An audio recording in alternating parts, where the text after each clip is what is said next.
Welcome or welcome back to Artsy Island Girl Jamaican Vlogs. I'm Artsy, and this is our development series where we focus on developments taking place in Montego Bay, Jamaica, and across the world. If you're interested in these developments, don't forget to hit the like button, comment, share, and subscribe. This video is filled with information on the Montego Bay bypass, plus footage of the workers on site actively working on certain sections. I also spoke to a couple of the workers to get an idea of what they are currently working on. We start at the section along the Sign Irwin Main Road.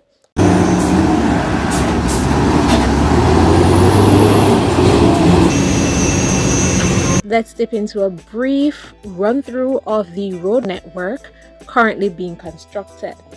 The development of the highway network in Jamaica has progressed through various phases, spanning from east to west and north to south. Initially, Phase 1 saw the completion of segments such as the Kingston to Sandy Bay stretch, covering approximately 46 kilometers, achieved in July 2006. Followed by the Sandy Bay to Maypen section of about 10.5 kilometers, completed in August 2012. Presently, Phase 1 continues with the ongoing construction from Maypen to Williamsfield, covering roughly 27.5 kilometers. Transitioning to Phase 2, the focus shifts from north to south, with Phase 2A marking significant progress as it covers around 67 kilometers from Caymanas to Ocho Rios, incorporating the Mount Rosa bypass, successfully completed in March 2016. The trajectory of development now extends to Phase 2B, which aims to connect Williamsfield to Montego Bay, further enhancing the island's connectivity and infrastructure.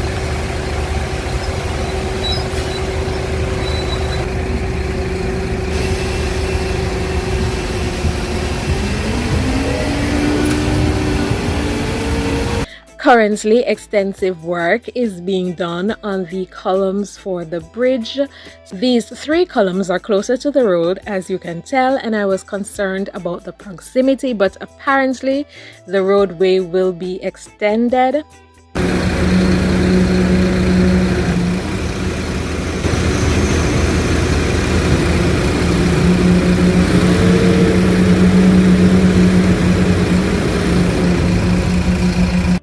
While watching this, I was thinking, I wonder how much cement these trucks hold.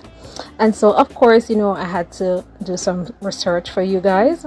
So, according to this website, Pro Mix trucks have a capacity of 68 cubic meters, which can be used to deliver one large pour or several smaller pours. The capacity of concrete trucks depends on the size of the project, and concrete jobs of 1 cubic meter or less are usually mixed by hand on site. Concrete mixer trucks can carry around 40,000 pounds of concrete.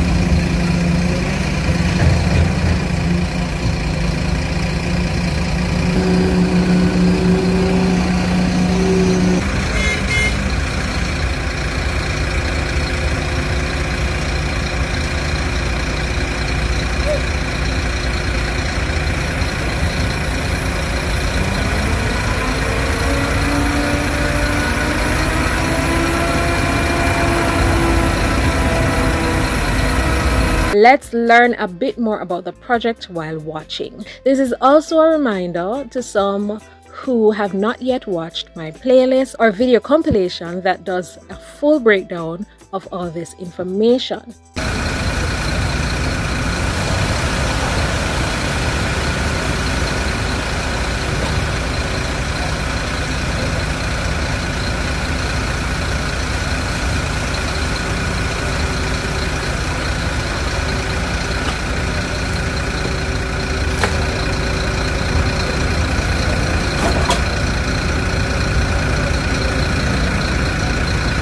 They are pouring cement into the base to secure it, and the hose is being used to vibrate the concrete to make it level.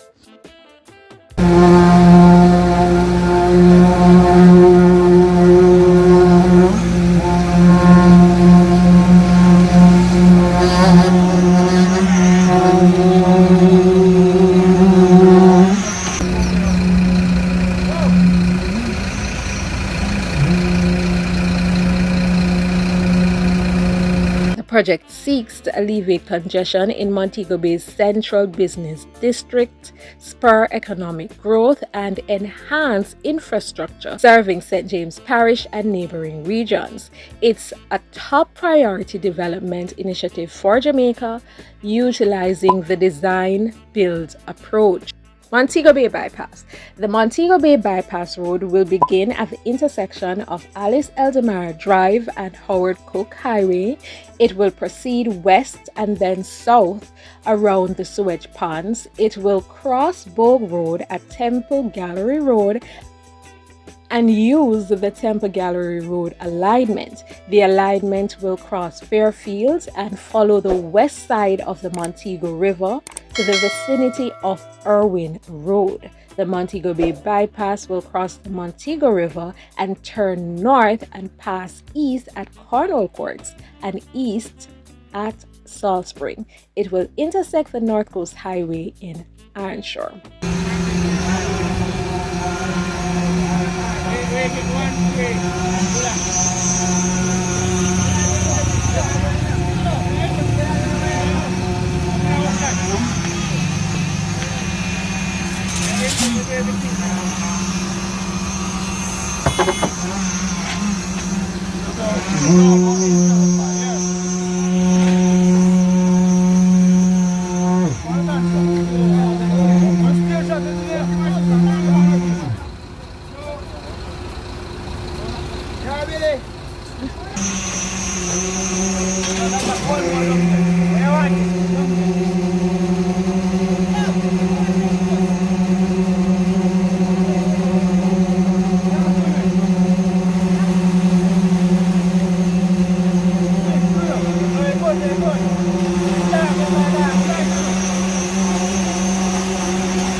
The Barnett Street and Westgreen Avenue dualization.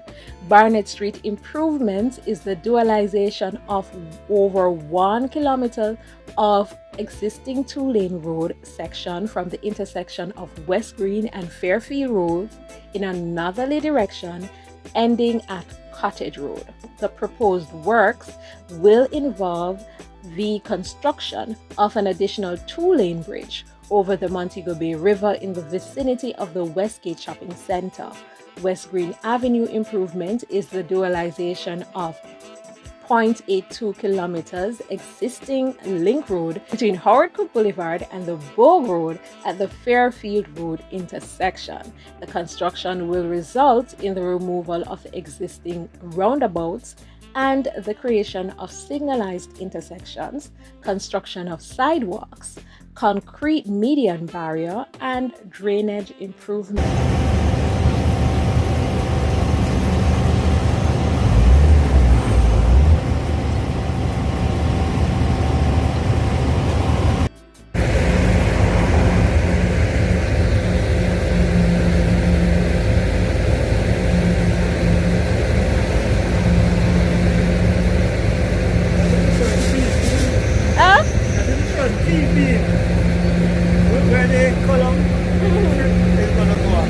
Oh, up there.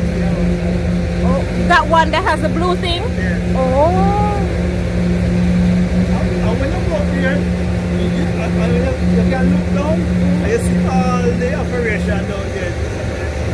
Then 9 of them then gone already. Down the side. Okay.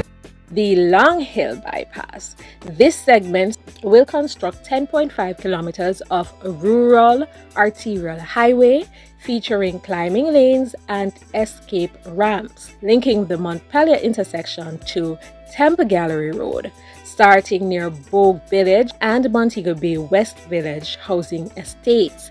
It will include a grade separated overpass at Ramble Hill Road. I have some additional footage here for you guys to check out. You can watch till the end of this video, and then the next video that I'll be uploading in the next couple days will be the other section that I recorded for you guys. So thanks for watching and see you in the next one.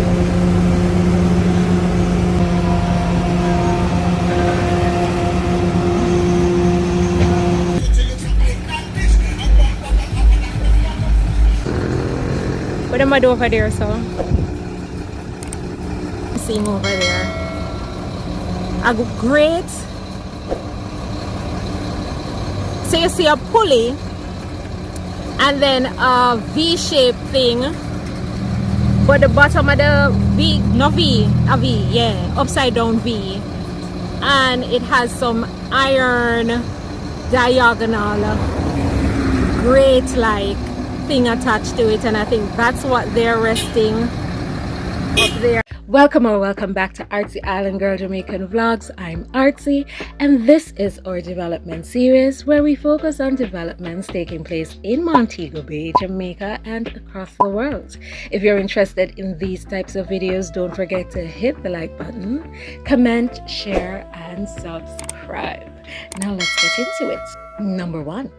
Recently, Councillor Richard Vernon, the mayor of Montego Bay, formalized the launch of a step-up program by signing a memorandum of understanding. This initiative aims to combat social challenges in the city such as solid waste management or solid waste mismanagement, unlicensed businesses, and deteriorating infrastructure. He noted that the program, which has support from entities such as the Jamaica Constabulary Force, Transport Authority, and the St. James Public Health Department, just to name a few, will employ strategic vision, community involvement, and focused actions to create enduring effects such as rejuvenating public areas and implementing regulations. They plan on eventually implementing the Step Up program in schools throughout St. James. I hope this is a program that is not only successfully implemented but also maintained over time. By the way, is the project Restoring Paradise public order reset still going on? I need to check that out. Number 2. Dr. Christopher Tufton, Jamaica's Health and Wellness Minister, announced the start of preparatory work for a new Kingston Public Hospital. How do St. James residents feel about this after not having a hospital for how many years now? Or patients having to sit in tents and on seats for days because there's no bed? So, the proposal for the development of this new facility has already been approved. This process involves steps like land acquisition and case study development beginning this year, he explains. Meanwhile, rehabilitation of the existing KPH structure has begun and will increase throughout 2024. Read the article referenced. A link is in the description box. It did a breakdown of the work to be done and cost of different elements of the project. I will not be getting into those details in this video.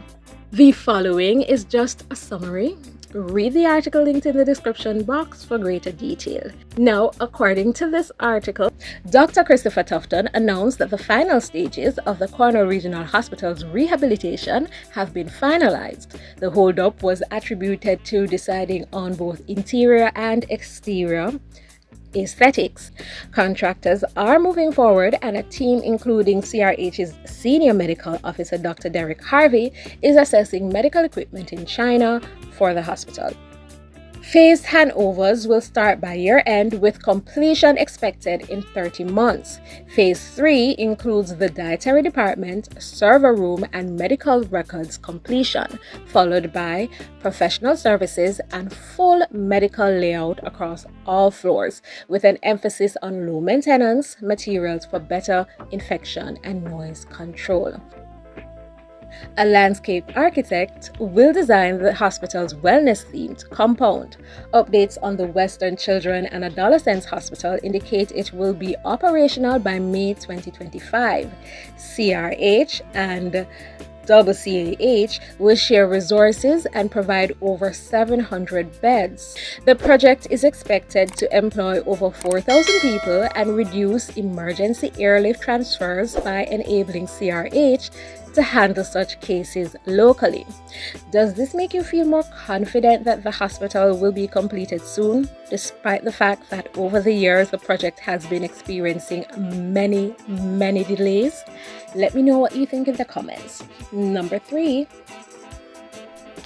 United Oil and Gas plc is excited to connect with shareholders through their upcoming investor newsletter and a special investor evening at the Jamaican High Commission in London. This event will feature an interactive Q&A session with Herona Thompson, the Jamaica country manager.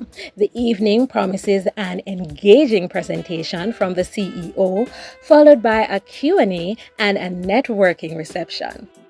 Shareholders keen on the company's 2024 plans and its exploration and development projects in Jamaica and the UK are highly encouraged to join.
And if you want to see them working on the bridge, check out this new video.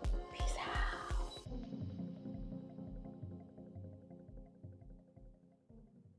Welcome back to Artsy Island Girl Jamaican Vlogs. I'm Artsy and this is our development series where we focus on developments taking place in Montego Bay, Jamaica and across the world. If you're interested in these types of developments, don't forget to hit the like button, comment, share and subscribe. Now let's get into it. Number 1.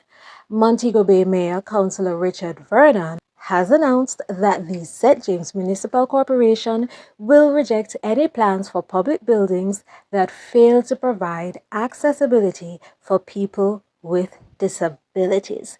This is long overdue. This decision aligns with the Disabilities Act of 2014, which mandates that public facilities must include necessary features to ensure convenient access for disabled individuals. This is something that should have been implemented or enforced a long time ago, and I'm glad to know that they're doing something about it now. Number 2. Jamaica is witnessing a significant increase in tourism arrivals. As a result, Tourism Minister Edmund Bartlett is forecasting that the island will hit an unprecedented record of 2 million stopover and cruise visitors by the end of May. This influx is anticipated to bring in around US $2 billion in revenue. This progress aligns perfectly with their 2025 projections of attracting 5 million visitors and generating earnings of US $5 billion. Do you think that we can make it? Definitely. Number 3. Tourism Minister Edmund Bartlett has welcomed Caribbean investors to delve into the wealth of opportunities available in the nation's business environment. This was in response to an inquiry about Ghanai's entertainment tycoon Derek Chin's plan to bring his Movietown brand to Jamaica. Movietown is a cinema complex akin to Palace Amusements. They currently have locations in Guyana and Trinidad. Are you looking forward to this new addition to the entertainment market? Let me know in the comments. Number 4, during the upcoming winter season, Sun Country Airlines is set to launch seasonal flights from Milwaukee Mitchell International Airport to the Dominican Republic and Jamaica. These non-stop routes will connect Milwaukee with Punta Cana in Dominican Republic and Montego Bay in Jamaica. This service is scheduled to operate from mid-December 2024 to early April 2025. So another flight connecting Montego Bay to the rest of the world. Wonderful. In June, there will be an opportunity for investors to apply for access to 795 hectares, approximately 19,000 acres of land available for lease within 3 agro-groups situated in St. Catherine and Clarendon. These plots, ranging from 5 to 24 acres, are part of the Southern Plains Agricultural Development Initiative and cater to various agricultural endeavors.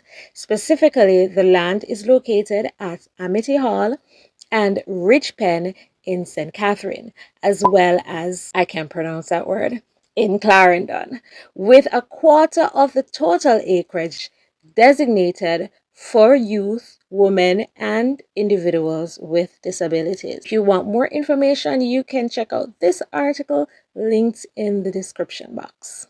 That's it for today. Thank you for watching. Don't forget to leave a comment, subscribe, and share with your friends and families. Check out our next video. Bye. See you in the next one. Welcome back to Artsy Island Girl Jamaican Vlogs. I'm Artsy, and this is our development series where we focus on developments taking place in Montego Bay, Jamaica, and across the world. If you're interested in these types of videos, don't forget to hit the like button, comment, share, and subscribe. Now let's get into it. Number 1. Let's revisit the construction at the entrance of Westgate Hills, U-Shore Warehousing. Because of this location, U-Shore and North Bank Logistics and Distribution Hub just across the street are set to benefit from the upcoming US $274.5 million Montego Bay Perimeter Road project that's coming this side. Also, the land across the street is being developed by Barnett Limited and will be constructed in 8 phases. On their website, they describe it as a 100-acre multi-phase industrial development to provide logistical support to Montego Bay as a regional hub for Western Jamaica. If this pace of development continues, the city of Montego Bay may emerge as a commercial powerhouse in Jamaica. The construction of the Montego Bay Perimeter Road will also open up South St. James to many new developments. In my previous video on this topic, on March 10th, U-Shore construction was just beginning. That was some time ago, but as of today, June 29th, 2024, a massive structure has been erected. I haven't visited this area in a while, so the extent of the changes surprised me. These developments are anticipated to draw businesses looking for alternatives to Kingston's congested roads, making Montego Bay an increasingly attractive option for distribution companies. Number 2. Margaritaville, Montego Bay was damaged by strong winds and waves in February of this year. Pier 1 also faced some damage, and a few other businesses along the coastline. On my last Montego Bay Marine Park boat ride, I captured footage of how it looked soon after the weather event. Here is the footage. Well, today, June 29th, while passing by, I realized some construction was taking place, so I had to capture some footage to share with you guys.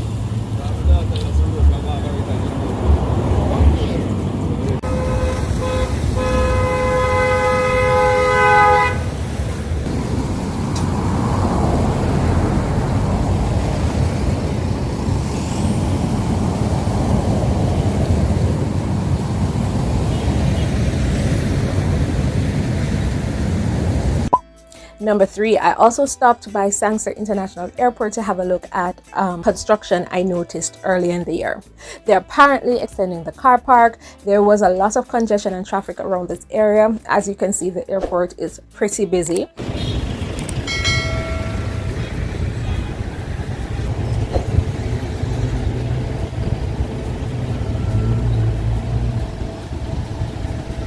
We were not able to drive straight to the departure section. We had to take a brief detour because of the construction that was taking place.